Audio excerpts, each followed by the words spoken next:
তো আমরা যেটা দেখাচ্ছি এখন সেটা হচ্ছে এটা হচ্ছে পিআরপি, প্লাটেলেট রিচ প্লাজমা। এটা আমাদের মানে রোগীর ব্লাড থেকে তৈরি করা হয়।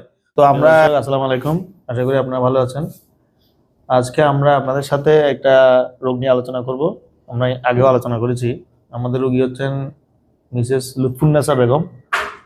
তো উনি আমাদের কাছে এসেছেন 2 হাঁটুর ব্যথা নিয়ে। তো আমরা প্রাথমিকভাবে পরীক্ষা নিরীক্ষা করে ওনার অস্টিওআর্থ্রাইটিস নিই, যেটা হচ্ছে হাড় ক্ষয়জনিত রোগ, এটা আমরা ডায়াগনোসিস করি এবং ওনার এই ব্যথা এবং ক্ষয় পূরণের জন্য আমরা প্লাটেলেট রিচ প্লাজমা দেওয়ার সিদ্ধান্ত নিই। তো আমরা যেটা দেখাচ্ছি এখন সেটা হচ্ছে এটা হচ্ছে পিআরপি, প্লাটেলেট রিচ প্লাজমা। এটা আমাদের মানে রোগীর ব্লাড থেকে তৈরি করা হয়। রক্ত থেকে কিছু রক্ত নিয়ে সেন্ট্রিফিউজ করে প্লাজমাটা আলাদা করে এটা আমরা যে কোনো ক্ষয়ের জায়গায় দিতে পারি।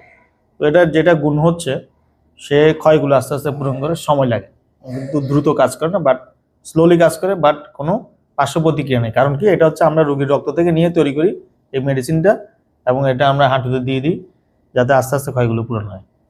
তো অন্যান্য মেডিসিনের যেটা সাইড এফেক্ট সেটা হচ্ছে অন্য মেডিসিনগুলো দিলে ওগুলো দীর্ঘদিন কাজ করে না। প্রথম দিকে কিছুটা ভালো লাগে, খুব দ্রুত কাজ করে, কিন্তু পরে আবার সেই ব্যথাগুলো চলে আসে।